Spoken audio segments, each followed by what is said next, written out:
అలసత్వం ప్రమాదం. శంకర భగవత్పాదులు వివేక చూడామణిలో మొట్టమొదట్లో మాట్లాడతారు, ఇత కోన్వస్తి మూఢాత్మ, వాడు మూఢాత్ముడురా, వాడికి నేను ఏం చెప్పను, వాడికి ఒక గొప్ప ఉపకరణం ఇచ్చాం, భగవంతుడు ఇచ్చాడు.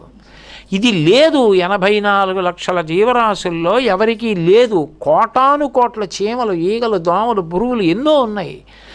ఈ శరీరం లేదు, దీంతో ప్రదక్షిణం చేయగలడు, దీంతో రామనామం చెప్పగలడు, దీనితో రామకోట రాయగలడు, దీనితో ముగ్గేయగలడు, తొడవగలడు, ఓ పుణ్యకర్మ చేయగలడు. వాడు ఉపయోగించుకోడు, వాడికి అక్కర్లేదు. ఎందుకంటే ఆభిజాత్యమో, అలసటో, నిద్రో 24 గంటలు ఇదే తప్ప ఉత్సాహం ఇది.